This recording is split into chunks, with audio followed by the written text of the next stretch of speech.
Virtual English 4. Everything needs a theme song. All right, let me talk you through what's happening. Everybody else on their couch in their pajamas like me? Nope. All right, let's see.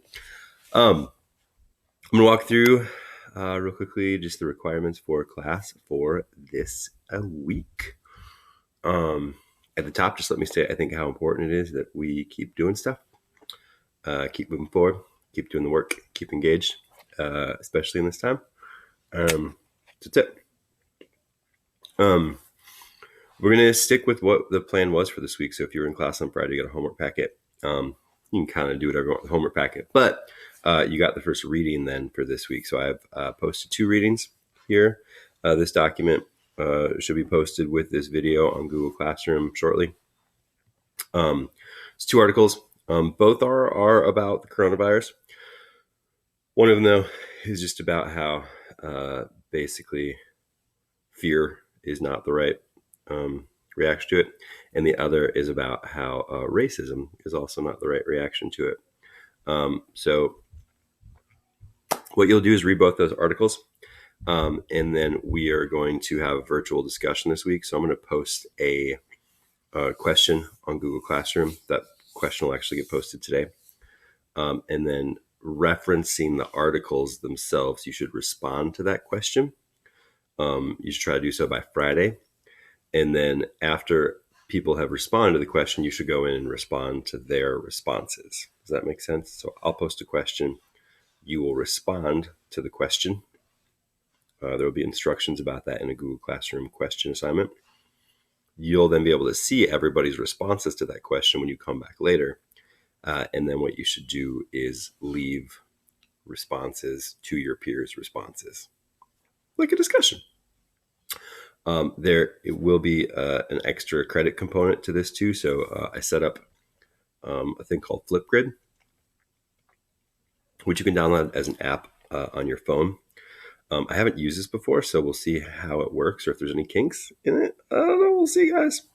But what you can do with Flipgrid is you just record yourself responding to a question. So I'm going to post an additional question there.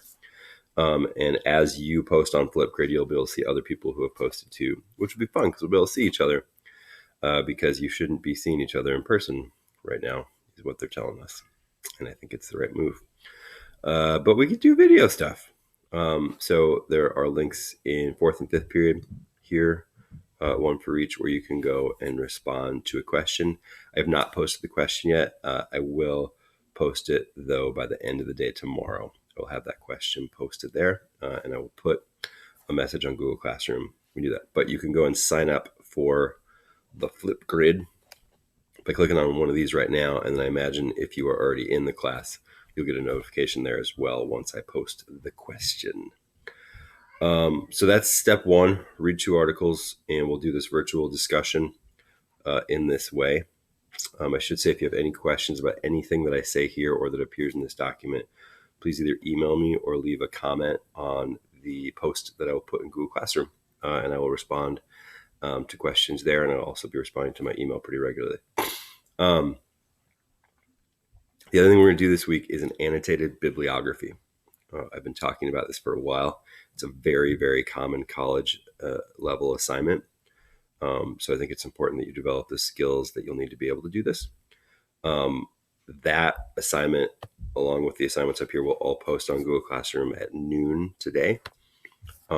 With the annotated bibliography, I've posted tons of resources with it. There's a sample. There's the assignment itself. There's a graphic organizer you can use to help yourself put it together.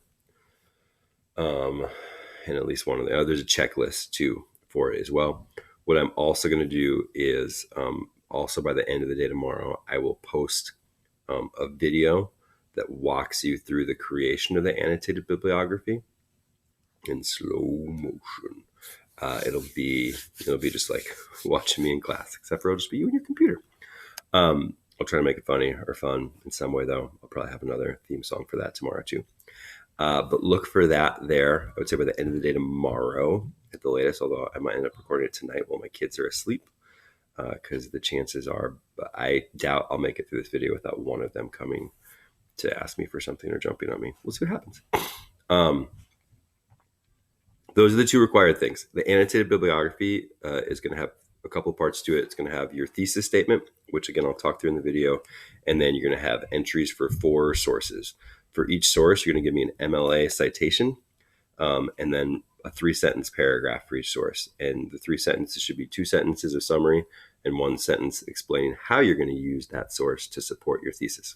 Now, if you did the evidence summaries last week, you already did most of this. So really, it's just for the most part finding 2 more sources to add to that for most of us. I'm going to put some other stuff up that I will. I'll give some extra credit out to if you complete these things.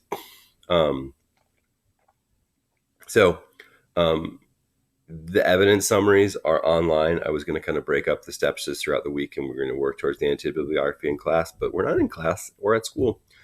So whether you use those evidence summaries or not, the new ones for this week is totally up to you, because you're going to put the same thing in the annotated bibliography anyway. So as long as I see the information in the annotated bibliography, I don't need to also see it in the evidence summaries. The other thing I'll put up, because what would a week be without the writing wheel of death, guys? Come on. But it is also actually really good practice for just your writing skills and thinking about revising.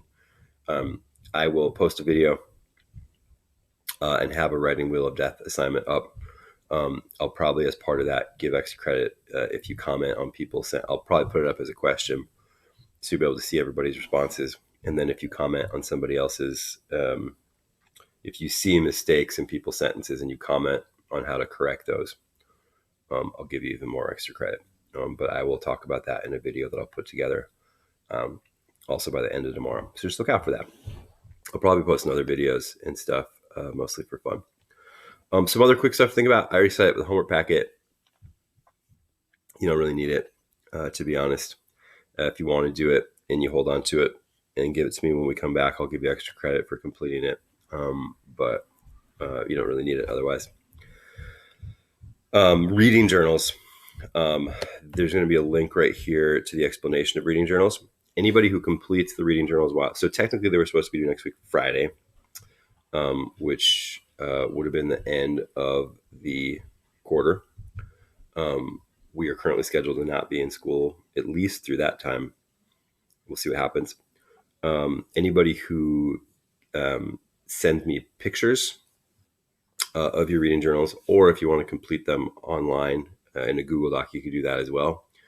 Basically, anybody who gets those to me before we come back, so before the 30th, I will give you the full extra credit. I was going to give people who turn them in a week early.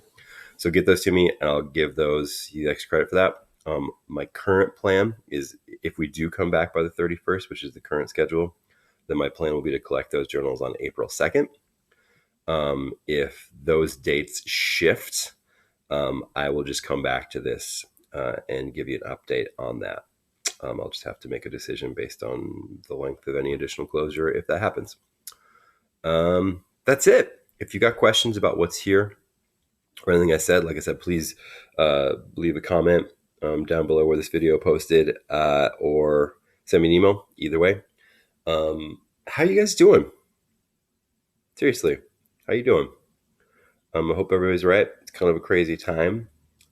So if you need anything else outside of English, and I'm somebody you feel comfortable reaching out to for that, please feel free to. Otherwise, just know there are a lot of resources through school. So if you need things, please reach out to your noble family so that we can help you during this time if anything goes on. Again, whether that's through me or your advisor or Mr. Gunty or somebody else at school, just know that we're all here for you. And if things come up, you should let us know if there's ways that we can help. All right. That's all for me right now. Again, I hope you're doing well. I'm going to go make some funny videos to post to classes. Probably play some more music and hang out with my kids, really, is what I got to go do. So, again, hope everybody's doing well. You'll hear from me soon, one form or another, and I hope to hear from you as well. Stay safe out there, guys. See you soon. Thanks for being here. Thanks for being awesome, as always.